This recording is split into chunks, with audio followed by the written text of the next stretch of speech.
tout le monde, mon nom c'est Amélie Riendo, je suis coach et présidente de l'entreprise MQ Consultation. J'aide les femmes à accroître leur entreprise en ligne et aujourd'hui je te parle d'abondance et je te parle de l'état d'esprit où est-ce qu'on se sent dans le manque. Donc mon objectif c'est de construire des entreprises pour mes clientes qui les font sentir bien dans le processus et aujourd'hui je te partage des trucs qui ont rapport à l'énergie féminine, à l'énergie masculine, le paradigme du patriarcat et pourquoi parfois comme femme on peut sentir qu'on est dans le manque, qu'on n'est pas dans l'abondance, qu'on n'a pas le droit à ça.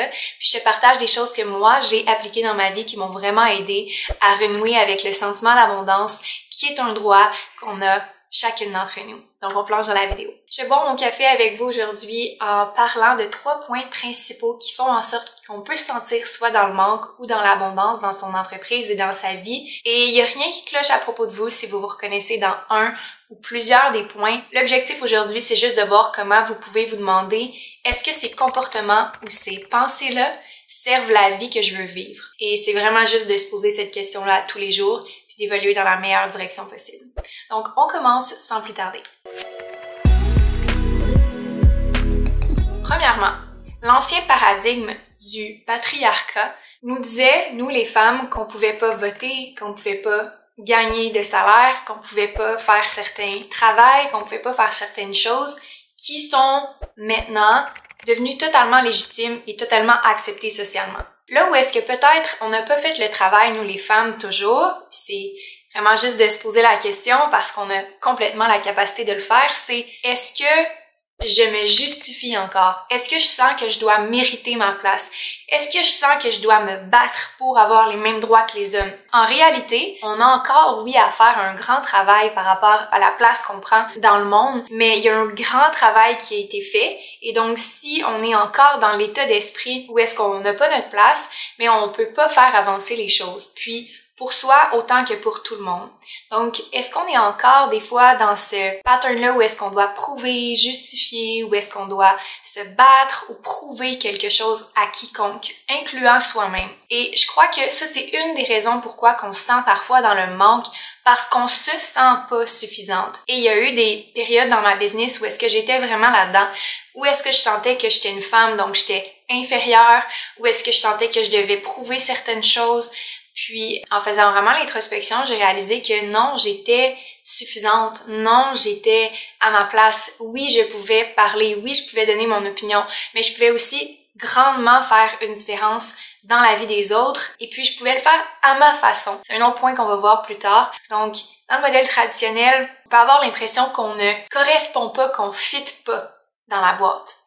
Et on peut avoir tendance à peut-être justifier ou manipuler certaines personnes pour arriver à faire notre place parce qu'on n'a pas eu le choix de le faire dans le passé, les femmes. Mais c'est plus la réalité en ce moment. Donc, on peut évoluer différemment, on peut changer cet état d'esprit-là pour se dire j'ai totalement ma place. Je mérite d'être ici autant que tout le monde, les femmes et les hommes qui sont autour de moi. J'ai le droit de briller, j'ai le droit de le faire à ma façon, j'ai le droit à cet espace-là sans avoir à me contorsionner, me justifier ou avoir quelconque mesure de compensation pour sentir que je mérite d'être là. Tout simplement, je peux être là. Je peux le faire de façon imparfaite parce qu'il n'y a personne de parfait et je peux le faire à ma façon. Donc, c'est le premier point à comprendre pour sortir de l'espèce de sentiment de manque, c'est de se sentir suffisant et de prendre sa place. Ça, c'est la première chose. Quand on sent qu'on a sa place, on se sent beaucoup plus abondante parce qu'on sent qu'on a les ressources, on sent qu'on peut les utiliser, les ressources, on sent qu'on peut vraiment influencer les autres, on sent qu'il y a beaucoup plus de choses accessibles pour soi quand on sent qu'on a sa place. Le deuxième point important, et peut-être que là-dedans, vous allez vous reconnaître un peu plus. On peut avoir tendance à se comparer comme femme parce que c'est un modèle que tout le monde a appris depuis le jeune âge pour se placer socialement, pour avoir sa place. C'est normal, on a un processus d'apprentissage qui fait en sorte qu'on apprend en copiant. Maintenant, quand on se base encore une fois sur le modèle du patriarcat pour construire son entreprise, c'est-à-dire X action égale X résultat, donc je dois faire plus de X actions pour donner X résultat, c'est de ne pas faire honneur à ses qualités de femme. C'est de ne pas faire honneur à sa capacité à diriger son entreprise différemment. Et on est dans une nouvelle ère où est-ce que les gens commencent à voir qu'il y a d'autres façons de faire, qu'il y a des façons plus naturelles, humaines, plus organiques, si on veut, de faire les choses, donc qui sont plus en symbiose avec notre vrai rythme de vie comme humain, qui respecte d'abord notre corps, mais notre santé mentale, qui respecte des valeurs importantes comme la famille, le bien-être, la santé, le bonheur. Et donc, j'ai l'impression que on est en train de voir une complète autre façon de penser à la business et faire de la business. Et c'est plus vrai que quand on pense que X action donne Y résultat, on est prête à faire des sacrifices. C'est très masculin, c'est très patriarcat comme façon de penser, ce qui est totalement ok, ce qui est totalement vrai. Mais les femmes, on n'est pas nécessairement faites comme ça. On est faites pour donner de l'amour, écouter, être présente, on est faites pour être créative. On est vraiment des modèles de valeurs qui amènent des évolutions, des changements dans la société, mais on n'est pas là pour faire des sacrifices, pour aller contre notre nature, aller contre notre cycle menstruel, aller contre nos capacités physiques et mentales. On est là pour justement amplifier qu'est-ce qui est déjà là. On est là pour, d'abord et avant tout, la meilleure façon de s'épuiser comme femme, c'est d'essayer de rentrer dans un modèle qui nous convient pas. C'est la meilleure façon. Puis quand je parle de femme, je parle de personne qui s'identifie à une femme ou énergie féminine ou la composante féminine. C'est vraiment plus dans ce genre-là que j'identifie la femme. Donc le deuxième point, pour résumer, je sais pas si ça va être clair, mais pour moi c'est clair. C'est quand on essaye de forcer un résultat qui est contre notre nature, d'une façon qui est contre notre nature. On peut arriver au même résultat, mais pas de la même manière. Par exemple, si tu fais encore des choses que t'aimes pas dans ta business parce que tu penses que c'est ça qu'il faut que tu fasses pour avoir du succès, mais qu'à chaque fois que tu le fais, tu te sens misérable. C'est exactement ce que je veux dire par ne pas suivre un modèle qui te correspond pas. Tu peux arriver au même résultat sans faire de sacrifice et sans faire de compromis sur qu'est-ce que tu veux, qu'est-ce que tu as besoin comme femme. Ça va te procurer un sentiment d'abondance de faire ce que tu veux, de la façon que tu veux, à ton rythme, en allant avec ta nature et non contre ta nature. Puis ça, c'est quelque chose que j'enseigne à mes clientes, que ça peut être facile. Et c'est supposé être facile d'être toi-même et d'apporter la meilleure contribution que tu veux contribuer, que tu veux apporter au monde. C'est correct que ça soit facile et c'est normal que tu sentes ce sentiment d'abondance-là puis que tu sentes que t'as pas à te plier en quatre pour devenir quelqu'un d'autre. En fait, c'est une nouvelle façon de faire qu'on veut apprendre qui va te faire sentir vraiment bien dans ton entreprise. La troisième chose que tu peux peut-être faire inconsciemment, c'est de te refuser le droit à l'abondance. Donc, ça se peut que dans certaines situations, tu aies déjà toute cette abondance-là disponible pour toi, que tu prennes ta place, que tu écoutes ton propre rythme, que tu écoutes ta propre façon de faire, sauf que tu te donnes pas la permission suffisamment. Se donner le droit à l'abondance, c'est se donner la permission de pouvoir vivre ce qu'on souhaite vivre dans son entreprise et dans sa vie dès maintenant, pas plus tard. Vous avez cette capacité-là, la plupart d'entre vous, de prendre une journée de congé, ça va pas affecter votre entreprise. Vous avez, pour la plupart d'entre vous, l'opportunité de vous payer des nouveaux vêtements parce que ça vous fait sentir bien, ou vous avez l'opportunité de faire des choses qui vous font sentir bien, peu importe c'est quoi, que ce soit financier, en termes de temps, en termes de ce qui vous donne de l'énergie, c'est ce qui va vous faire sentir abondante. Et si vous vous donnez pas cette permission-là dans le quotidien, à tous les jours, c'est clair que vous allez sentir que vous vivez dans le manque parce que vous vous bloquez vous-même de cette abondance-là. Quand on arrive dans un esprit plus féminin, on sent pas que c'est naturel pour nous de se priver. En fait, c'est pas dans notre nature, c'est dans notre nature de donner, de recevoir abondamment, mais surtout de recevoir plus que de donner. Moi, étant une femme avec une prédominance dans mon énergie féminine, je m'identifie au genre féminin, c'est plus facile de recevoir que de donner, de façon générale. Et ça veut pas dire que je vais recevoir sans rien donner en retour. C'est juste plus naturel pour une femme de recevoir que de donner. Dans l'ordre logique des choses, on a été fait pour recevoir la vie, on a été fait pour concevoir, on a été fait pour créer. Et donc, on a besoin de recevoir du support, on est dépendant beaucoup des hommes ou de l'identité ou du genre masculin pour nous offrir le support et la sécurité dont on a besoin. On a une énergie qui est naturellement créatrice, donc on a envie et on a besoin d'avoir et de recevoir du support, de l'abondance, ce qu'on a besoin.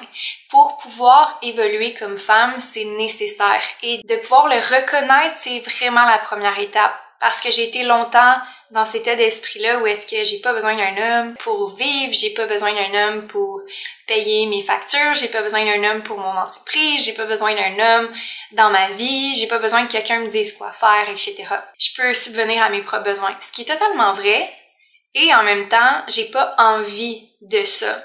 Et donc, dans la même dynamique dans son entreprise, on peut vivre parfois des frustrations parce qu'on a l'impression que c'est toujours nous qui doit donner, pousser, ne pas s'écouter là-dedans, ne pas recevoir. Et puis, je vous invite à faire cette introspection-là. S'il y a des parties de vous qui se reconnaissez là-dedans, je vous invite à juste vous assouplir et rester ouverte et flexible, mais vous ouvrir à plus recevoir. Ça serait la première chose et ça commence par vous offrir davantage qu'est-ce que vous avez besoin en vous permettant plus de ce que vous avez besoin. Ça veut pas dire de juste commencer à prendre tous vos mercredis off puis juste de plus travailler puis de juste pas faire qu'est-ce que la business a besoin de faire. Absolument pas. Vous pouvez aussi faire des choses. C'est pas juste de rester dans un mode inactif puis attendre que les choses arrivent. Faites-moi confiance, c'est pas ça qui se passe dans mon entreprise. Ça serait de vous mentir si je vous disais ça. Ceci étant dit, m'accorder plus d'espace, m'accorder plus de choses dont j'ai besoin m'a permis d'être et de faire davantage avec beaucoup plus d'impact que si j'avais forcé les choses et si je m'étais pas donné le droit à cette abondance-là. Quatrième chose vraiment importante, si t'as encore des vieux sous-vêtements, des vieux pyjamas, des vieilles choses autour de toi, dans ton environnement, ou que dans ta business, il y a certaines choses qui sont pas totalement à jour. Exemple, un abonnement qui fait plus vraiment de sens ou que ta business est déjà rendue ailleurs, mais que t'as pas nécessairement fait les mises à jour nécessaires, soit dans ton service ou dans ton marketing ou dans tes visuels ou dans tes photoshoots, puis que c'est juste désuet ou que c'est juste pas au goût du jour parce que tu grattes chaque dollar pour économiser, pour pouvoir un jour peut-être avoir un coussin financier. En fait, ce que tu crées quand tu fais ça, c'est qu'on peut pas attirer plus d'abondance en étant plus dans les restrictions. C'est tout. On peut pas attirer plus d'abondance en étant juste plus dans la restriction.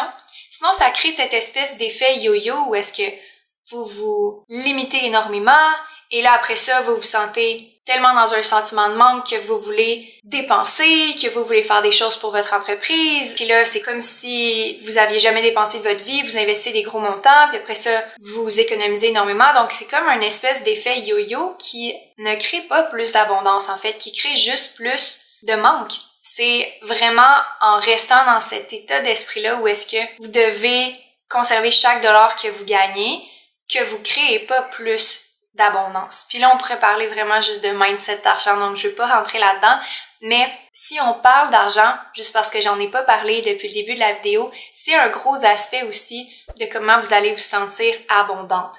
Parce que oui, vous pouvez vous sentir abondante en ayant votre place, vous pouvez vous sentir abondante en faisant un travail que vous aimez de la façon dont vous aimez, vous pouvez vous sentir abondante en vous permettant plus d'abondance, mais si jamais l'aspect financier est encore un problème, vous allez quand même sentir que vous êtes dans le manque. Et donc, comment je pourrais voir que vous pouvez changer cette chose-là qui vous empêche de voir toute l'abondance qui est disponible pour vous, c'est de commencer à voir qu'est-ce que vous pouvez vous permettre dès maintenant qui va vous faire sentir abondante, qui va vous faire progresser dans votre entreprise. Est-ce que une adjointe virtuelle à 5 heures par semaine vous ferait sentir abondante et vous permettrait de pouvoir vous libérer du temps, donc encore plus d'abondance en temps pour faire des choses comme une vidéo YouTube par exemple. Et donc c'est de voir vraiment les ressources que vous avez comme étant accessibles, disponibles, mais qui vous appartient pas. C'est une ressource que vous pouvez échanger contre d'autres choses et donc conserver plus d'argent va pas vous donner plus d'abondance financière, va juste vous limiter dans votre possibilité à créer plus d'abondance financière. Donc quand j'investis, quand je mets $1 dans les publicités ou dans mes vidéos YouTube, je sais que ça me revient x10. Je sais que ça me revient toujours. Je sais qu'à chaque fois que j'investis de l'argent, ça me revient d'une autre façon, encore plus que qu'est-ce que j'ai planifié peut-être. Donc, encore là, derrière ce mindset-là, c'est de vraiment vous permettre des choses dès maintenant, financièrement, dont vous pouvez vous permettre. Donc, si vous pouvez vous permettre de changer vos sous-vêtements parce que c'est encore des sous-vêtements que vous avez quand vous aviez 18 ans qui viennent du Walmart, c'est le temps de changer. C'est le temps de faire le upgrade. Si jamais vous avez encore ce fichier Excel-là dans votre business qui est désuet, qui fait pas de sens, que vous vous retrouvez pas, c'est le temps d'investir dans peut-être quelqu'un, un comptable qui va vous aider à mettre un fichier Excel plus à jour ou encore mieux, un système automatisé de votre comptabilité sur QuickBooks. C'est toutes ces restrictions-là ou ces décisions-là qu'on prend pas, justement pour sauver de l'argent, qui font en sorte qu'on fait pas plus d'argent, puis qu'on se sent limité. Quand on fait des moves, comme par exemple investir dans des choses importantes pour soi et pour l'entreprise, puis je suis pas en train de dire de acheter un programme à 50 000 $, parce qu'il y en a beaucoup qui vont penser que c'est par miracle en investissant dans un programme de coaching à 50 000 $ ou par miracle en refaisant leur garde-robe au complet qui vont soudainement se sentir abondantes. C'est vraiment pas le cas. C'est souvent des petits ajustements au fur et à mesure que vous êtes capable de maintenir, que vous êtes capable de supporter, qui deviennent votre nouveau normal. Pour moi, c'est normal d'avoir un payroll